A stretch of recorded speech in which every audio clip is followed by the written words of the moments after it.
queridos, bom dia. Vamos abrir as nossas Bíblias no livro de Mateus, Evangelho de Mateus, capítulo 7. Vocês mantenham a Bíblia aberta durante a exposição. Vamos ler os versículos de 1 a 5. Mateus 7, de 1 a 5. Diz assim: Não julgueis, para que não sejais julgados. Pois com o critério com que julgardes, sereis julgados. E com a medida com que tiverdes medido, vos medirão também.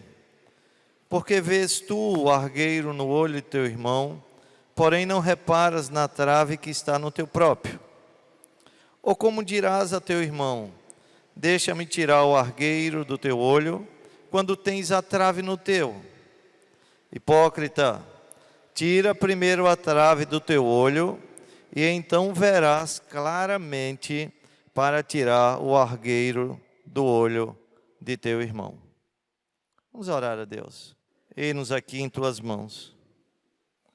Dá-nos a graça de, nesse instante, expor a tua palavra com fidelidade, com liberdade, com unção, com ousadia. Dá a graça também à tua igreja de compreender a tua palavra. E compreendendo-a, cresçamos nos relacionamentos uns com os outros. Ó Senhor, é tão difícil, depois da queda, nos relacionarmos de forma perfeita uns com os outros. Por que não dizer impossível, Senhor? Haja vista que o pecado habita em nós. Mas o nosso alvo, Senhor, é sermos cada dia mais parecidos com Cristo. E sabemos que Teu Espírito tem nos moldado na imagem e semelhança de Cristo, retirado falhas do nosso caráter e colocado virtudes do caráter de Cristo em nós. É certo, Senhor, que isso tem sido feito com muitas dores, às vezes debaixo de disciplina, mas é motivo de gratidão da nossa parte. No primeiro momento nós não entendemos, não compreendemos porque as coisas têm que serem assim, dessa maneira. Mas depois, Senhor, como salmista, nós chegamos a dizer: foi-nos bom ter passado por tudo isso. Senhor, ajuda essa igreja nos seus relacionamentos. Uma igreja nova, uma igreja que está, de certo modo, se conhecendo. E na medida que nos conhecemos, nossas fraquezas ficam mais expostas e mais difícil fica, às vezes, os relacionamentos. Por isso pedimos que, através desse estudo, Tu nos dê a graça de conhecermos mais e mais de Ti, conhecermos mais e mais da Tua palavra e de sermos capacitados para nos relacionarmos uns com os outros de forma agradável a Ti. Essa é a nossa oração, em nome de Jesus. Amém. Irmãos, o título da nossa mensagem nesta manhã é O Relacionamento com o Outro. Vou repetir. O relacionamento com o outro. Deu para gravar? Então vamos ver. Qual é o título? Isso é coisa fácil. Até antes da queda era, né? Depois da queda, tornou-se muito difícil. Apesar de já sermos novas criaturas, mas ainda há resquícios do pecado em nossa natureza, o que dificulta o relacionamento uns com os outros.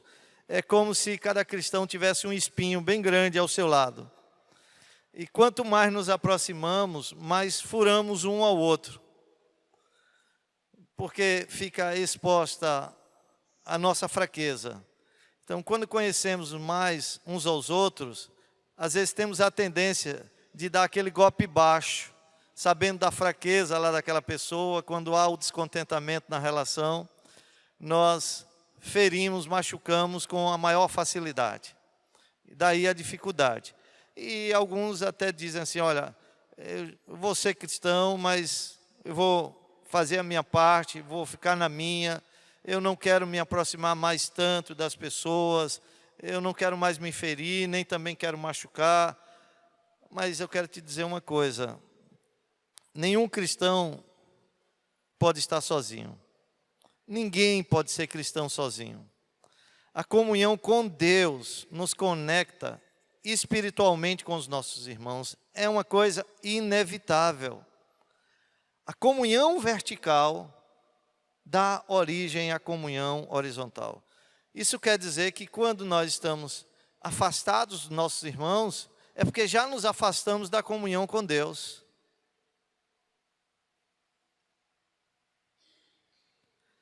Então você não pode ter somente comunhão com Deus, isolado dos seus irmãos. O apóstolo João, ele diz o seguinte, lá em 1 João 4,20. Se alguém disser, ama a Deus e odiar a seu irmão, é mentiroso. Pois aquele que não ama a seu irmão, a quem vê, não pode amar a Deus, a quem não vê. Então, em outras palavras, ninguém pode amar a Deus sem amar o seu irmão.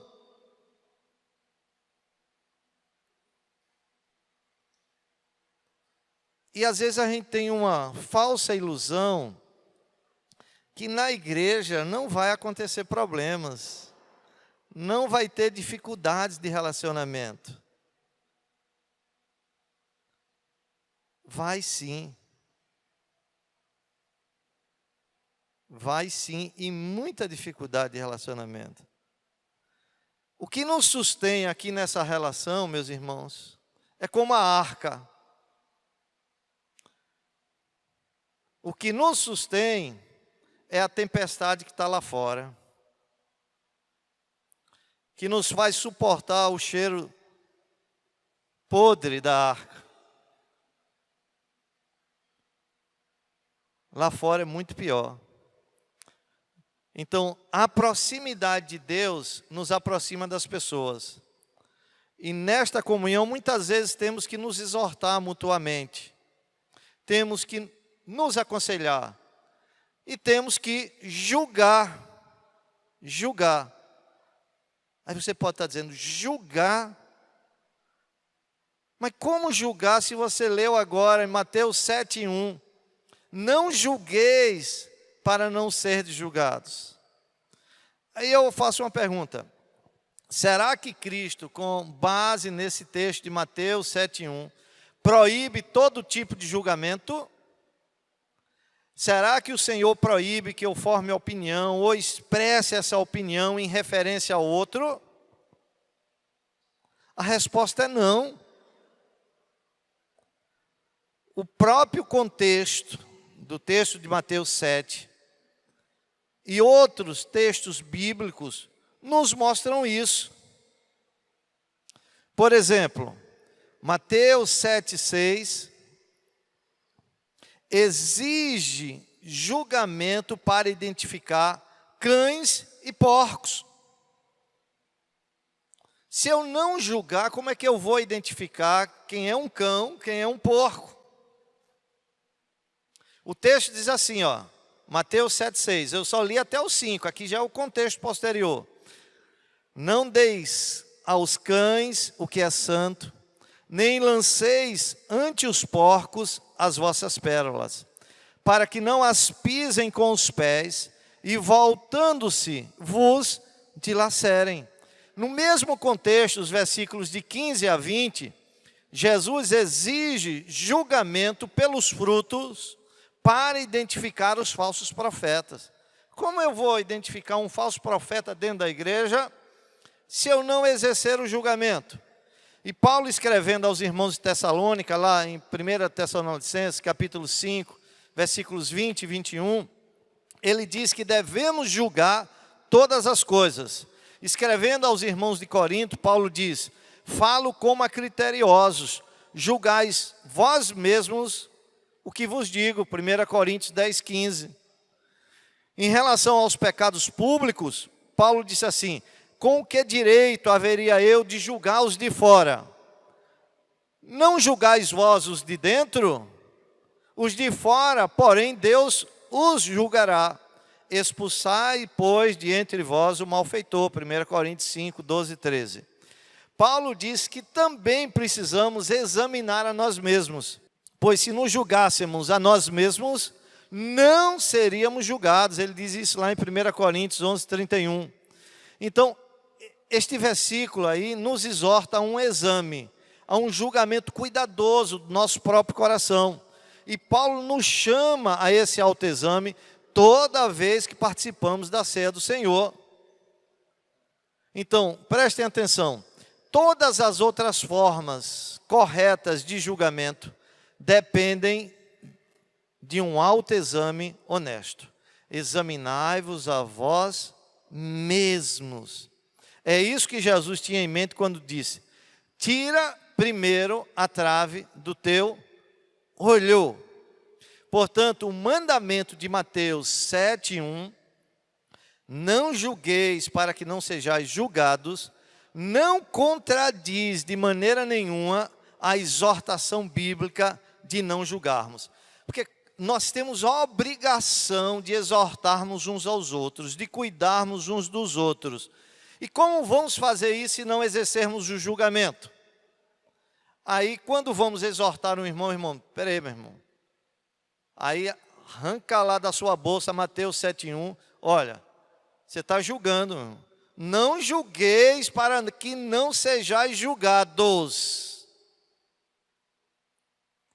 Olha, irmãos, embora seja verdade que não podemos ler o que está no coração do nosso próximo, como Jesus era capaz, não há nada no ensino, quer do próprio Cristo, quer dos apóstolos depois dele, que nos alivie da obrigação de formar opinião sobre as pessoas e de agir com base em tais opiniões. Nós não, às vezes, vivemos na igreja como se não fôssemos responsáveis uns pelos outros.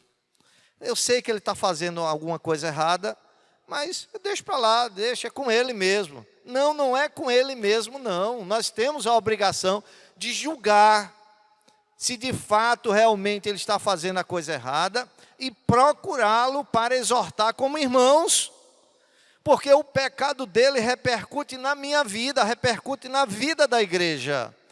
Nem eu posso também dizer assim, então eu vou dizer ao conselho o que está acontecendo. Não, a responsabilidade primária é sua, que conhece o pecado dele. A Bíblia diz, se teu irmão pecar, vai entre ti e ele só. Se ele te ouvir, ganhaste o teu irmão. Se ele não te ouvir, chama mais 2 ou 3 testemunhas, para que confirme toda a conversa. E se ele não ouvir essas testemunhas, aí, só aí, diz eu à igreja, no nosso caso a igreja é o conselho, que representa a igreja. Mas às vezes eu sei que o irmão está errado, a primeira coisa que eu falo, Wellington, faça favor, olha, eu quero te falar uma coisa, eu quero dizer que fulano e tal está fazendo isso, isso, isso. Nós como presbíteros devemos dizer o quê? Não, irmão, faça o seu papel, você já errou só em me dizer isso. Você deve procurar o irmão e você mesmo deve fazer a exortação, deve trazer o ensino a ele, deve trazer a orientação, o aconselhamento. Não resolvido, aí sim, você toma outra atitude. E esse não resolvido não quer dizer que na primeira vez que eu vou a ele, ele vai me ouvir, vai me atender. Eu posso passar um ano tendo esse relacionamento com ele. Desde que ele esteja me ouvindo, eu oro e aconselho, eu oro e exorto. Porque se um dia ninguém tomar conhecimento desse pecado dele, será a melhor coisa. Se ele se arrepender ali diante de Deus e mudar e transformar a vida. Lembram-se do exemplo ontem de José? Ele fez questão de que ninguém tomasse conhecimento do pecado daquelas pessoas. Então, irmãos, fica subentendido que às vezes será nosso dever expressar nossos juízos. O cuidado deve ser na forma como julgamos e não no julgamento em si. Se eu deixar de fazer o julgamento, eu estou pecando diante de Deus. E se eu fizer o julgamento de forma errada, eu estou pecando diante de Deus. Então eu necessito desse equilíbrio no relacionamento com os meus irmãos. Preciso julgar, mas julgar de forma correta. E é isso que nós vamos ver. O que é que Jesus nos ensina em Mateus 7, de 1 a 5, em relação ao julgamento? Então não pense que Jesus está condenando o julgamento quando diz: não julgueis para que não sejais julgados. Certo? Acho que eu me fiz entender nesse sentido. Então, é permitido julgar, eu devo julgar, é obrigação minha julgar, mas, em primeiro lugar, é permitido julgar, desde que não sejamos juízes. Entendeu isso? É permitido julgar, desde que não sejamos juízes. Vamos agora aos versículos 1 e 2 lá de Mateus 7. Diz assim: não julgueis, para que não sejais julgados. Pois com o critério com que julgardes, sereis julgados. E com a medida com que tiverdes medido, vos medirão também. Não julgueis. O que Jesus condena aqui, meus irmãos, é o tipo de julgamento que mais parece com uma condenação. E qual é o grande problema da condenação? É que ela é baseada em aparência e boatos. E não na realidade das coisas. Vejam que texto claro é o Evangelho de João, não desmarque Mateus. Eu quero que você abra no Evangelho de João, capítulo 7, versículo 24. João 7, 24. Olha, Jesus diz assim: não julgueis, aí ele agora acrescenta, segundo a aparência. E sim, deve fazer o julgamento pela reta justiça. E a nossa maior dificuldade é entender como julgar pela reta justiça. Porque geralmente, quando julgamos na condição de juízes. E julgamos às vezes pela aparência, pelos boatos. E julgar pela aparência às vezes é julgar o motivo dos outros. Quem somos nós para julgar os motivos? Jesus nos proíbe de julgar os motivos. Nós nem nos damos ao trabalho de procurar aquela pessoa e perguntar o que é que está acontecendo. Por que que ela está agindo daquela maneira? E já vamos exercendo o julgamento. Então eu estou julgando sem conhecer as razões, sem conhecer os motivos. Isso não é possível. Por quê? Simplesmente porque não somos capazes de discernir os pensamentos e as intenções dos corações. Isso é prerrogativa divina. Não podemos julgar o coração dos outros, nem suas intenções, pois pertence a Deus a prerrogativa de prová-los, de testá-los. E não devemos ocupar o lugar de Deus. Abra comigo aí Provérbios 14, 10. Eu quero que você marque esse texto na sua Bíblia. Provérbios 14, 10. Diz assim: o coração conhece a sua própria amargura, e da sua alegria não participará o estranho. Então vejam uma coisa, olhe para mim.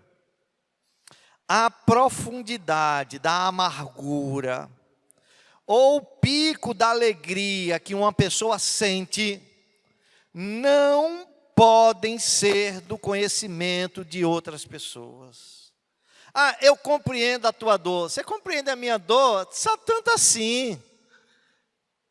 você não é capaz de compreender verdadeiramente a minha amargura, nem entender porque eu tomei tais e tais decisões. Eu conheço a sua alegria, mas minha alegria você só conhece tanto assim. Então vejam, a profundidade da amargura ou o pico da alegria que uma pessoa sente não podem ser do conhecimento de outra pessoa. O coração, a alma, mente e consciência, ela cria um conjunto de sentimentos e pensamentos que só são conhecidos pela pessoa. Às vezes a própria pessoa se engana, e por isso a Bíblia diz, enganoso é o coração, só pode ser conhecido pela sua pessoa e pelo seu Criador. Ele sim conhece os corações.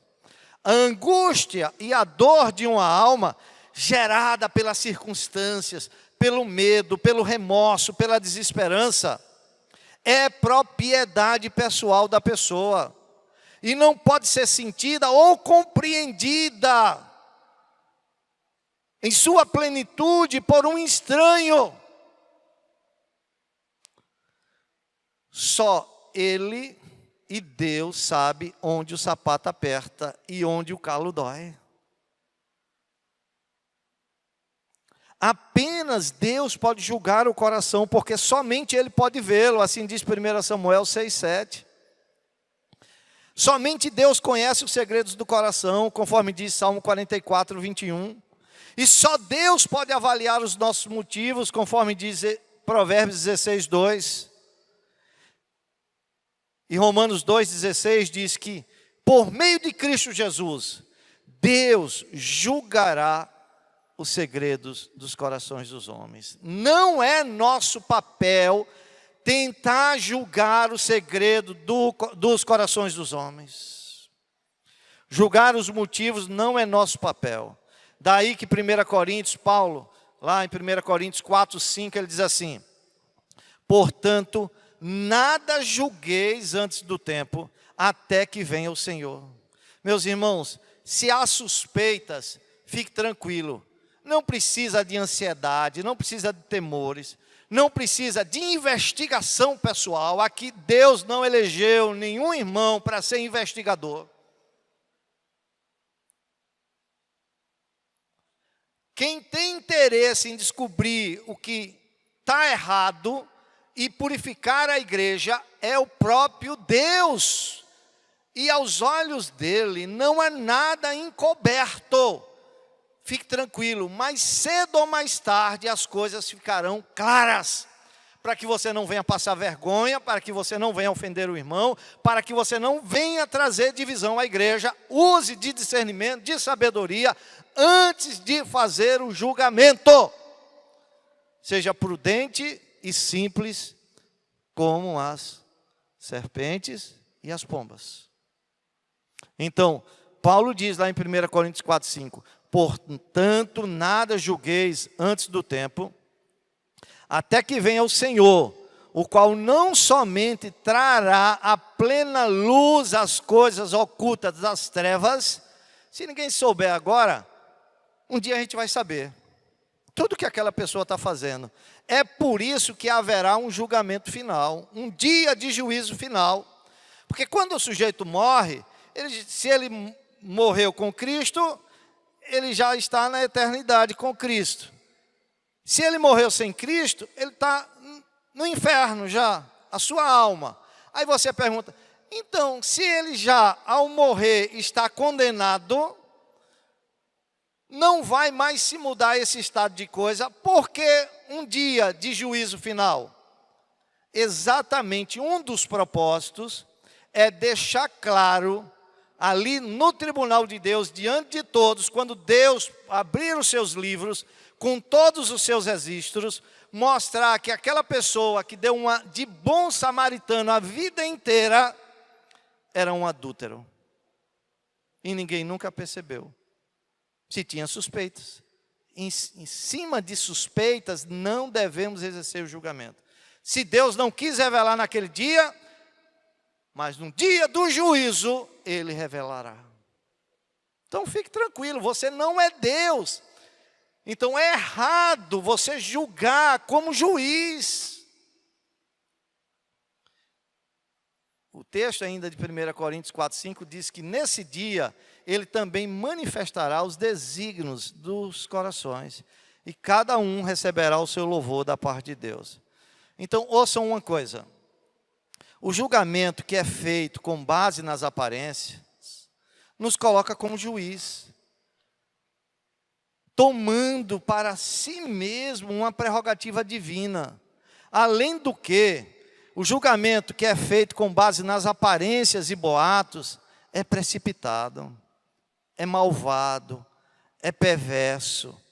E nele se corre o risco de dizer coisas falsas, coisas desnecessárias, coisas maldosas. Por isso que Provérbios 18:8 diz: as palavras do maldizente são doces bocados que descem para o mais interior do ventre. Irmãos, a Bíblia nos proíbe de julgar maldosamente, impiedosamente ou com disposição de prejudicar. Certa vez, li em um boletim da igreja as seguintes palavras, eu vou citá-las. Preste atenção. No boletim da igreja tinha assim: por favor, eu não sei quem é o autor, por favor, não acuse o homem que manqueja ou tropeça pela estrada, a não ser que você já tenha calçado os sapatos dele ou carregado seu fardo. Talvez haja pregos nos seus sapatos que você não está vendo, e o fardo que ele carrega poderia fazer você também tropeçar. Não faça pouco do homem que se sente abatido, a não ser que você já tenha experimentado o que ele experimentou e que só ele conhece. Talvez você seja forte, mas o golpe, se fosse em você, também poderia, da mesma maneira e na mesma hora, fazê-lo cambalear como ele cambaleou. Não seja tão áspero com aquele que falha. Não lhe jogue pedras, a não ser que você tenha certeza, e muita certeza, que não tem falta nenhuma. Fique sabendo, se o tentador cochichasse do mesmo modo para você, como fez com ele quando ele se desviou, você também teria se desviado.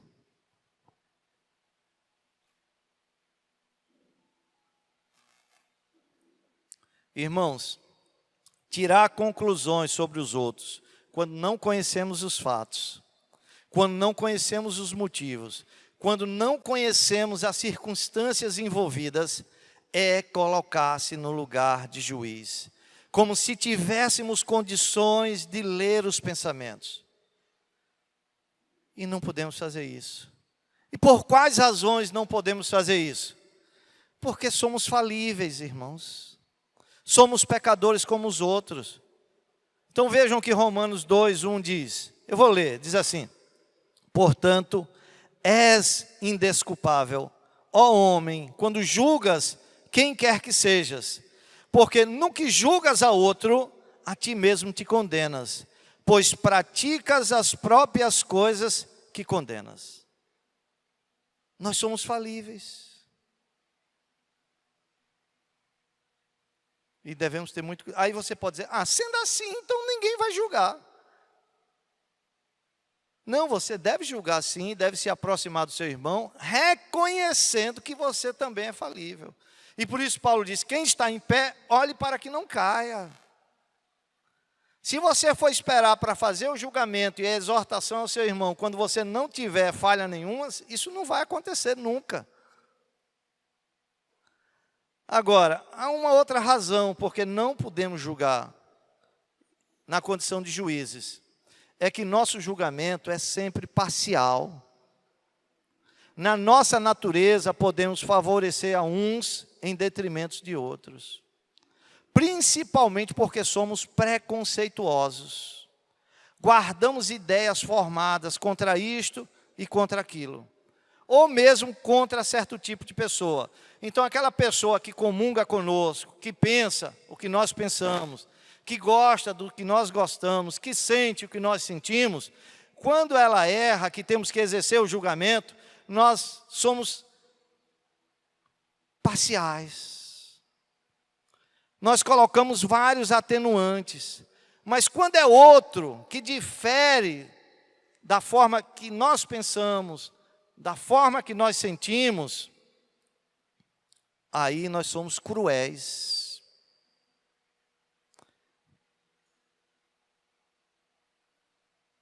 Por conta disso, discriminamos alguns e acobertamos outros.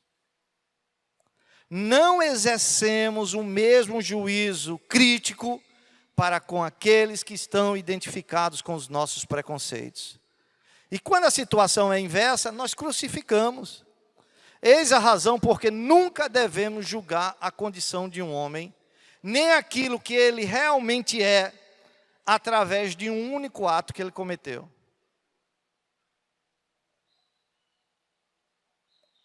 Nem julgá-lo por aquilo que aquele ato representa para nós, porque devido aos nossos interesses, estamos sempre prontos a sermos parciais. Spurgeon disse o seguinte, preste atenção a essa citação dele. Ele disse, quando você tiver vontade de medir as atitudes dos outros, seria muito bom parar um pouco e olhar para si mesmo. Depois, acrescente 50% de virtude no seu próximo e subtraia 50% das que você colocou em si mesmo. Se o fizer, deixará de criticar os outros com tanta prontidão.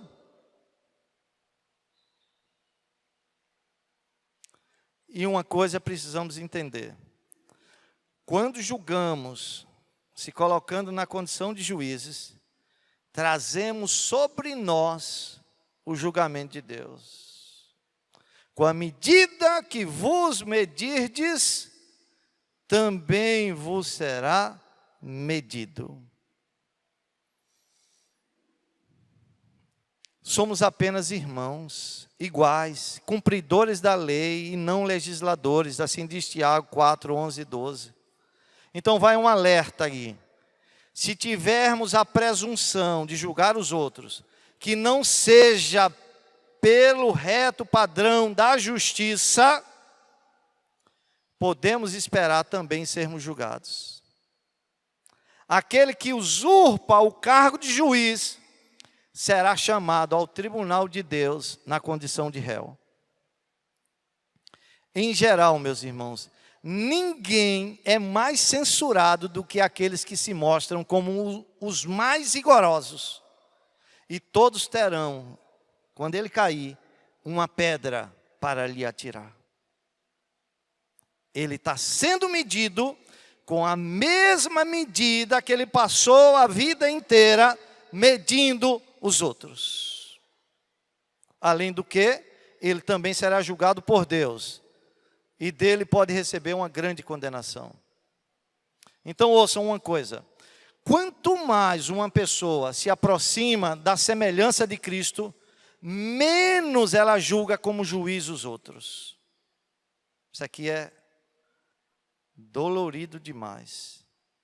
Porque aqueles que estão sempre julgando como juiz, estão afastados de Cristo. Perderam o espírito de amor, de tolerância, de paciência, de bondade, de graça, de misericórdia de Cristo. E esqueceram que o juízo final pertence a Deus. Portanto, jamais podemos avaliar os outros com desconfianças, procurar fraquezas e fracassos periódicos, pressupor uma atitude de autoridade sobre a outra pessoa, ou cultivar um espírito destrutivo ou condenatório, buscando, muitas vezes, achar culpas insignificantes. Quando fazemos estas coisas, assumimos um papel onisciente, o qual sugere que nós somos o Senhor e os outros são nossos servos. Somos o juiz e os outros réus que merecem a condenação. Essa postura arrogante Cristo condena. É arrogância pura da nossa parte. O que caracteriza a arrogância, meus irmãos, é achar-se superior aos demais. Às vezes as pessoas pensam que o orgulho é dizer, olha, eu tenho orgulho de ser rico, eu tenho orgulho de ter tal coisa. Não, não é isso. O orgulho se caracteriza por superioridade. Eu tenho o que ninguém tem. É por isso que estamos sempre em busca de coisas novas. Ah, saiu tal tipo de carro, saiu tal tipo de telefone, ninguém tem, eu quero. Porque eu quero passar na rua e as pessoas, quero que as pessoas digam, olha, só ele tem. Agora eu faço uma pergunta. O que seria de você se Deus fosse tão rigoroso e severo ao lhe julgar, como você é ao julgar os seus irmãos? Responda para você mesmo. O que seria de você se Deus fosse lhe pesar na mesma balança que você pesa os seus irmãos? Entretanto, você pode esperar que isso venha acontecer, se você for exagerado ao registrar o que seus irmãos fazem de errado. Nisso, como em outras coisas, o violento comportamento dos homens irá cair sobre as suas próprias cabeças. Veja um bom exemplo disso. Juízes, capítulo 1, versículos 6 e 7. Versículo 6 diz assim: Adoni-Bezeque, porém, fugiu, mas o perseguiram, e prendendo-o, lhe cortaram os polegares das mãos e dos pés. Ele agora vai refletir sobre isso que aconteceu com ele. Então disse Adoni-Bezeque: 70 reis, a quem haviam sido cortados os polegares das mãos e dos pés, apanhavam migalhas debaixo da minha mesa. Assim como eu fiz, assim Deus me pagou. E o levaram a Jerusalém e morreu ali. Com a medida que vos medirdes, com ela será medido, tanto pelos homens como por Deus. E o juízo de Deus é sempre proporcional ao tipo de pecado que nós cometemos. Portanto, como discípulos de Cristo, podemos e devemos julgar os outros irmãos, desde que seja com prudência, com amor, com cuidado, no propósito de ajudar, e nunca na condição de juiz.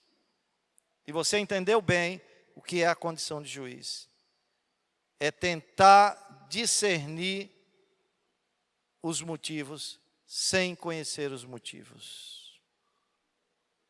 Podemos sim julgar, com prudência, com amor, com cuidado, e no propósito de ajudar. Então, meus irmãos, em primeiro lugar, é permitido julgar, desde que não sejamos o quê? Juiz. Em segundo e último lugar, é permitido julgar, desde que não sejamos hipócritas. Primeiro, você viu que Jesus condena o julgamento como juízes. Agora, nos versículos de 3 a 5, lá de Mateus 7, que a gente vai voltar para lá, ele fala de pessoas que têm falhas maiores e piores, tentando julgar o outro que tem uma falha menor. Aí não, aí você não pode fazer esse julgamento, não. Você vai ter que consertar a sua vida. A linguagem de Jesus mostra um grande contraste entre o que julga e o que é julgado. Então vejam uma coisa, a fim de comunicar quão ridículo é agir como se o crítico estivesse acima da possibilidade do erro na própria vida, Jesus escolhe uma ilustração deliberadamente cômica e espirituosa, a analogia da trave e do argueiro. Vamos examiná-la. Versículo 3 a 5. Aí Jesus diz: porque vês tu o argueiro no olho de teu irmão, porém não reparas na trave que está no teu próprio? Ou como dirás a teu irmão: deixa-me tirar o argueiro do teu olho, quando tens a trave no teu? Hipócrita, tira primeiro a trave do teu olho, e então verás claramente para tirar o argueiro do olho do teu irmão. Olha, preste bem atenção o que Jesus está falando aqui. Nestes versos, Jesus está ensinando que é errado alguém concentrar sua atenção na pequena mancha que está lá no olho do seu irmão, e enquanto isso, não levar em conta a trave que há no seu próprio olho. A trave, meus irmãos, ó, é uma viga dessa aí, ó. Uma viga ou uma peça de madeira usada na construção como suporte horizontal para travar o madeiramento. A pequena mancha ou argueiro é uma pequenina farpa dessa viga, ou uma palhinha, talvez uma minúscula lasca. Então, na figura que Jesus ora usa, ele se dirige ao ouvinte comum, perguntando: como é possível que você fique olhando atentamente um simples argueiro no olho do seu irmão, até mesmo chamando: irmão, quero conversar com você, pedindo permissão para removê-lo? Olha, eu consegui enxergar no teu olho um argueirozinho. E como a palavra de Deus diz que devemos ajudar uns aos outros, eu quero pedir permissão a você para remover esse argueiro. Enquanto isso, ao mesmo tempo, ele desconhece a presença de uma viga incomparavelmente maior em seu próprio olho. Irmãos, escute o que eu vou dizer agora. Escute bem. Quando Deus nos dá o discernimento de ver o erro lá do nosso irmão, não é para fugir, é para ajudá-lo. Mas antes de qualquer coisa, Deus quer nos ajudar, dando esse discernimento. Quer que eu faça um autoexame, veja se eu tenho a trave no meu olho, e removida a trave, olha como já fui abençoado, eu posso ir procurar o meu irmão. Mas qual é a nossa reação instintivamente quando vemos essa falha? Nem sequer paramos para fazer o autoexame e ver se tem realmente uma trave no nosso olho. Então exercemos um papel hipócrita, o papel do fariseu. E vou lá e digo: meu irmão, eu queria sua permissão para removê-lo. Aí eu pergunto: como é possível fazer uma cirurgia nessas condições?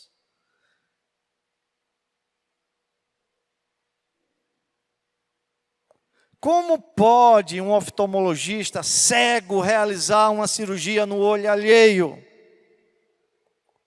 Jesus diz que isso é hipocrisia.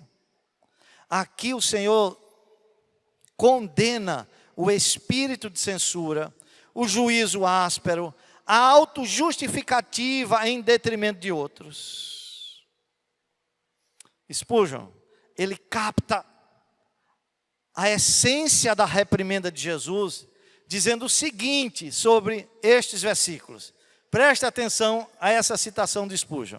Ele diz assim: imagine um homem com uma viga em seu olho, pretendendo tratar de uma parte tão sensível como o olho de outra pessoa, tentando extrair uma coisa tão minúscula como uma farpa. E ele agora pergunta: ele não é um hipócrita?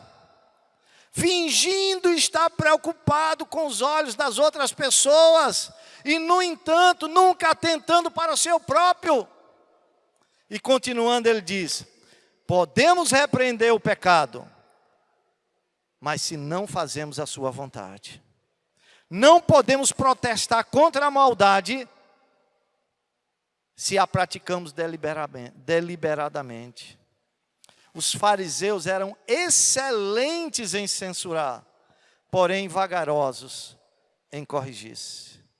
Meus irmãos, quando Deus dá esse discernimento, de você conseguir enxergar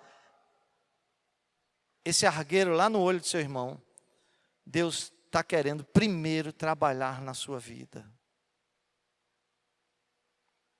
Você nem pode fugir dessa realidade, nem pode fugir de si mesmo. Então você tem que primeiro ir para o autoexame, para nos colocar como um fariseu. Os fariseus censuravam sem misericórdia, sem amor. Então, irmãos, entendam o ponto principal da mensagem de Jesus e não a interprete mal. Ele não está dizendo que é errado ajudar alguém a lidar com um argueiro que precisa de atenção. Não, não é isso que ele está dizendo.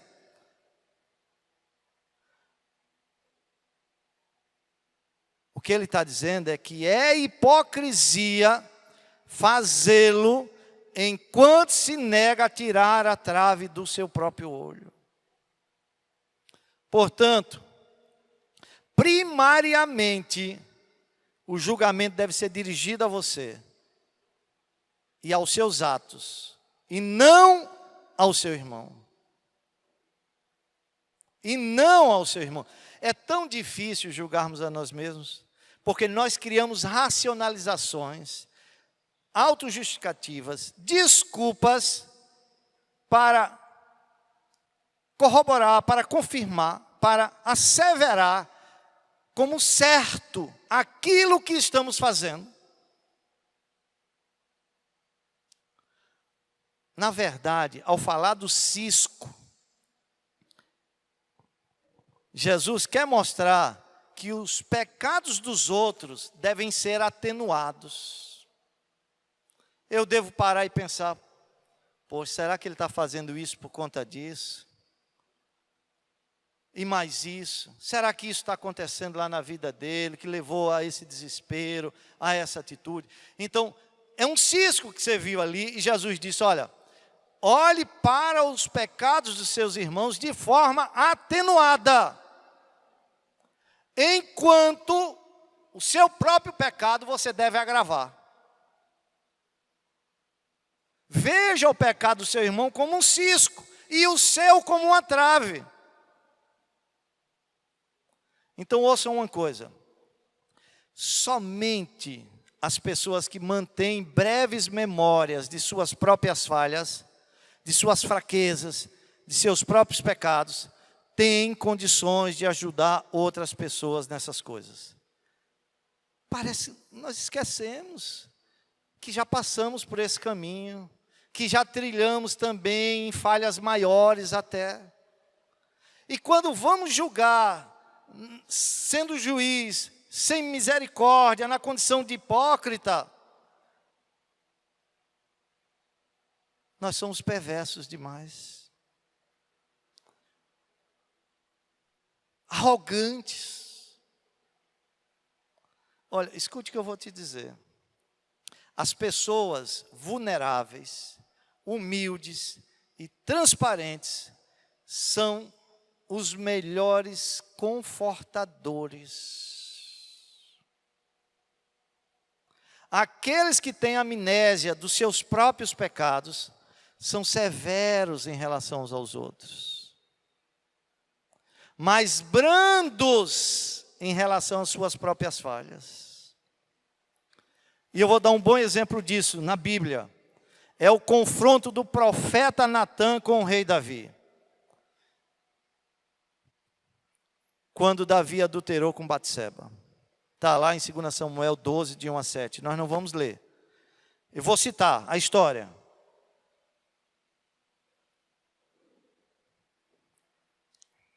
Davi adulterou, quebrou os mandamentos da lei do Senhor, começando de baixo para cima. Cobiçou, mentiu, roubou, adulterou, matou. Quebrou os mandamentos da segunda tábua, logicamente só quebrou os mandamentos da segunda tábua, porque já tinha quebrado todos da primeira tábua. Muito bem. Criou todos os artifícios para esconder o seu próprio pecado. E conseguiu, aos olhos dos homens. Mas Deus lá diz, aquilo que Davi fez foi mal. E Deus pacientemente começou a disciplinar Davi, fazendo com que Davi viesse cair em si e enxergasse a trave no seu próprio olho. Mas é muito difícil, quando alguém está endurecido, entender que nas circunstâncias que estão acontecendo na sua vida, é Deus falando, é Deus chamando para um autoexame. O engano do pecado, o engano do coração, cria racionalizações que não nos deixa ver, que não nos deixa enxergar. E assim, ele casou com Batseba, com ela grávida.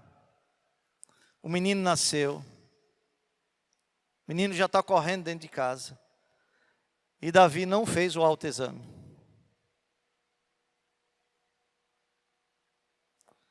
Quatorze meses depois desse pecado, Deus disse, agora basta. Se eu deixar Davi assim, ele vai passar a vida inteira com esse pecado acobertado. Manda Natã ir ao encontro de Davi.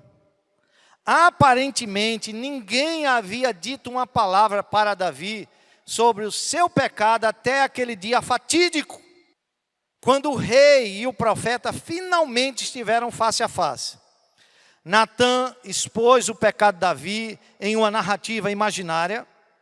Ele começou falando sobre um homem que possuía inúmeras ovelhas e gado, mas que, no entanto, tomara a pobre ovelhinha. Olha como Natã coloca a figura de Batseba. A pobre ovelhinha, que pertencia a outro homem.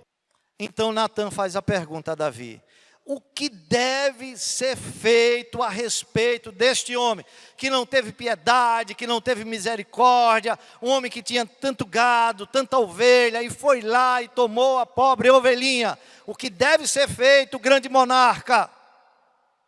Davi, inconsciente de que a narrativa era uma parábola da sua própria vida, descuidada e carnal, proferiu palavras de furor com caráter de justiça contra o homem que teria logrado vantagem de outro daquele modo.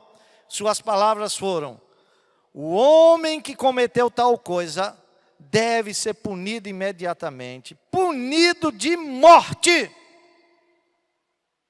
Punido de morte. Vejam lá, Davi, um homem segundo o coração de Deus. Lá estava um monarca hipócrita, com tábuas de engano e homicídio em seu olho, falando com zelo arrogante e piedade falsa, a qual Natã respondeu: tu és o homem. Eu não tenho dúvida de que naquele momento lágrimas rolaram pelos olhos de Davi, enquanto vigas, tábuas e traves eram removidas numa enchente de humilhação, permitindo-o enxergar a si mesmo claramente. Irmãos, todos nós somos incrivelmente iguais a Davi. Como é fácil desculparmos os nossos próprios erros, passar por cima deles. Contudo, ainda somos propensos a denunciar com fúria as mesmas coisas que vemos nos outros. Ou quando o caso idêntico está diante de nós. Interessante. O hipócrita inquieta-se sobre as coisas mínimas. E nem liga para as coisas que são realmente importantes. Davi achava uma grande injustiça a questão da ovelhinha. Mas achava que era nada demais o que ele tinha feito com Deus, com Urias, com o povo de Israel, com a sua família, com Batseba, com a família de Batseba. Meus irmãos, isso é próprio da nossa natureza decaída. Conseguimos ver o argueiro no olho do nosso próximo, mas não conseguimos ver a trave em nosso próprio olho. Em outro momento, Davi diz: Senhor, quem pode entender os próprios erros? Expurga-me, Senhor, aqueles que me são ocultos. É por isso, meus irmãos, que quando vamos à Santa Ceia, nós não devemos fazer o autoexame por nós mesmos. O autoexame tem que ser feito à luz da palavra de Deus. A palavra de Deus é o espelho que mostra toda a nossa feiura, todo o nosso pecado. E isso pelo poder do Espírito Santo. Porque se eu buscar fazer o autoexame por mim mesmo, eu não vou conseguir ver os meus erros. E aqueles que os vejo, eu vou criar justificativas para eles. Justificativas que não me condenam. Isso é próprio da nossa natureza decaída. Interessante. Agindo dessa maneira, nós projetamos nos outros aquilo que somos, numa dimensão muito maior. Usamos essa tática para fugir de nós mesmos. Você está entendendo? Nós usamos essa tática para fugirmos de nós mesmos. Dá para entender? Exaltar-se diminuindo os outros. Então, quanto mais eu diminuo os outros, mais eu me exalto. Isso é coisa de fariseu, meus irmãos. Senhor, eu não sou como este homem. Eu jejuo, eu dou o dízimo, eu oro, eu faço isso, faço aquilo. Exaltar-se diminuindo os outros. Daí esse prazer mórbido de maledicência dentro da igreja, de fofoca, de julgamento pela aparência, pelos boatos. É porque isso nos faz sentir mais espirituais.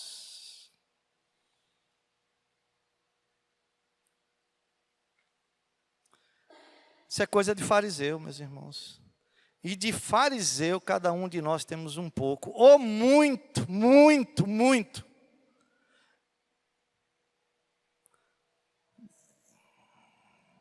Um filósofo romano, ele disse assim, Sêneca, o nome dele. Ele disse assim: pense que é possível que a falta da qual você está se queixando possa ser, depois de uma cuidadosa análise, encontrada em sua própria vida. Eu vou repetir. Pense que é possível que a falta da qual você esteja se queixando possa ser, depois de uma cuidadosa análise, encontrada em sua própria vida. E que seria publicamente injusto expressar indignação contra o seu próprio crime. Deixe-me aplicar isso para a sua vida.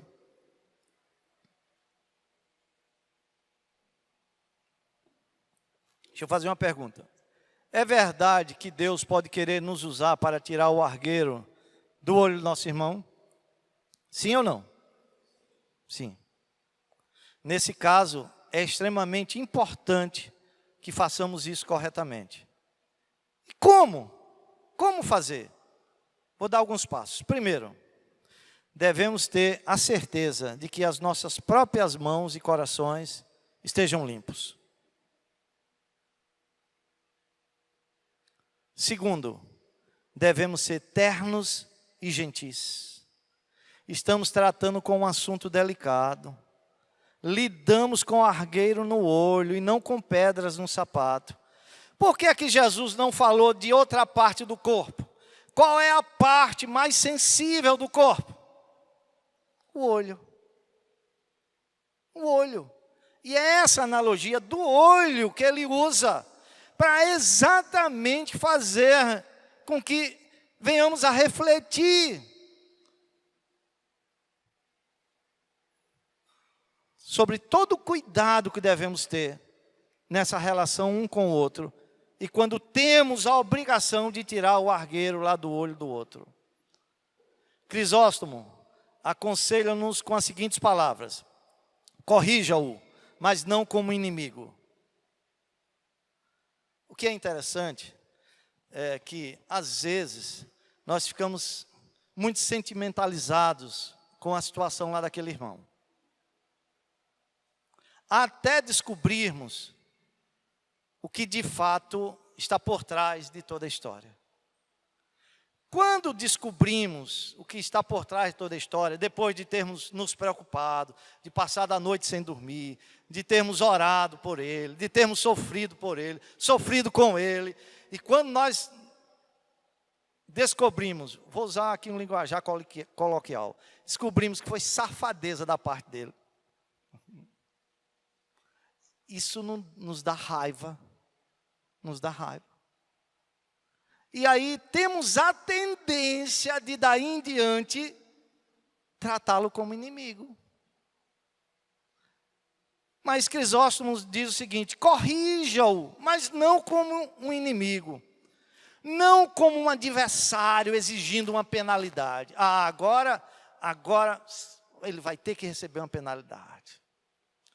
Mas corrija-o como um médico fornecendo um remédio. Irmãos, o que eu vou dizer é muito duro agora, mas é a verdade. Se nós não estivermos em falta, não encontraremos tanto prazer nas falhas dos outros. Por que é que temos tanto prazer nas falhas dos outros? Aí eu devo perguntar para mim mesmo, por que eu estou tendo prazer na falha desse irmão? E olhando para mim mesmo, eu vou descobrir que tem uma trave no meu olho. Vou descobrir que eu estou em falta.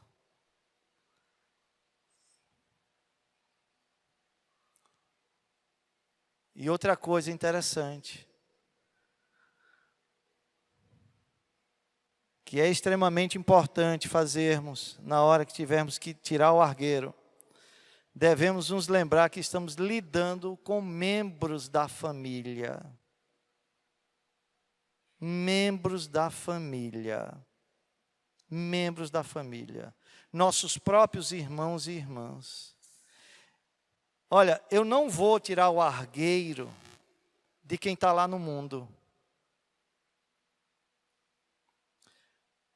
Ímpio não se aconselha.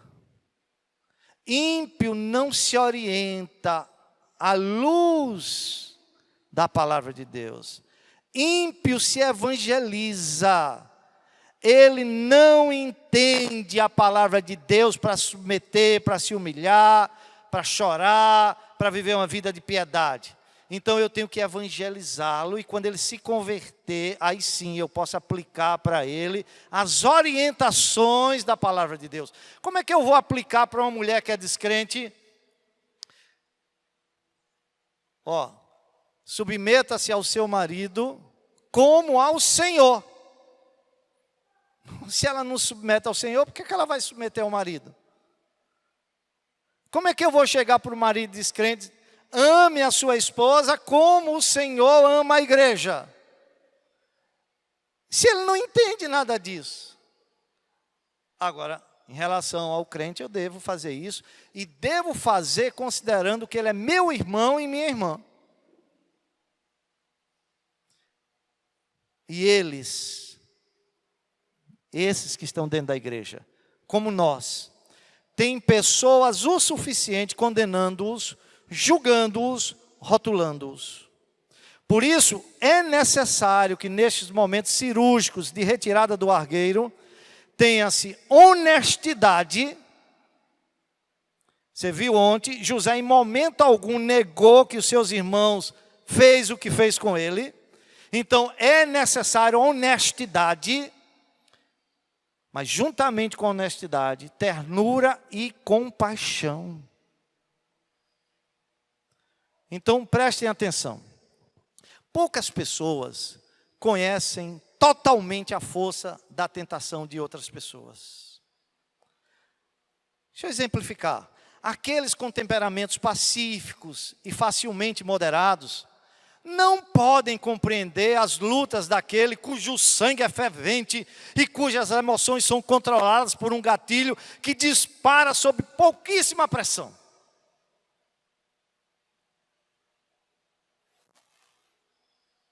Aqueles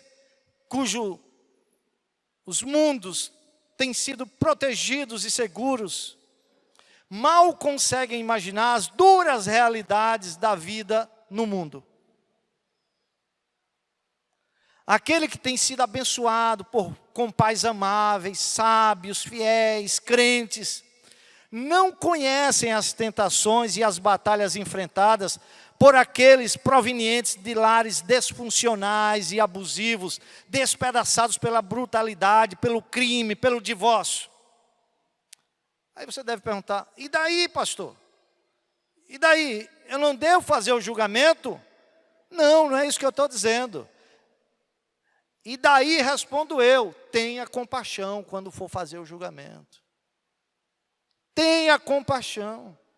Use um pouco de graça. Correção, sim, mas com muita graça. Aqueles que esperam ministrar profundamente na vida de outros, devem controlar-se. E por fim vencer o hábito de julgar os outros.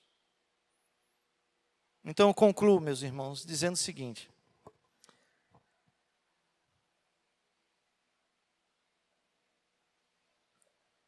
Parece estranho, mas somente quando somos realmente irmãos, temos condições de julgar. Somente quando somos irmãos, temos condições de julgar. Em nenhum momento Jesus me proíbe de ver o argueiro no olho de meu irmão. Nem me proíbe de tirá-lo, desde que primeiro eu tire a trave que está em meu olho. Minha missão, em primeiro lugar, é olhar para mim mesmo.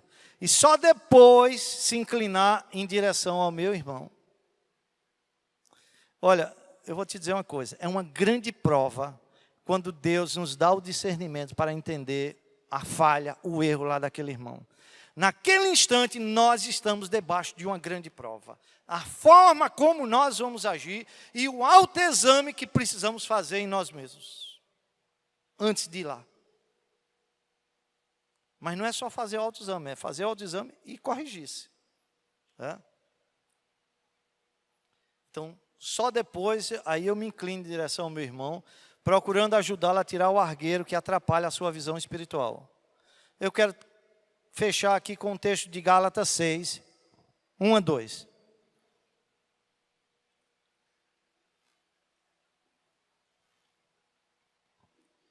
Veja como Paulo coloca isso que eu estou dizendo.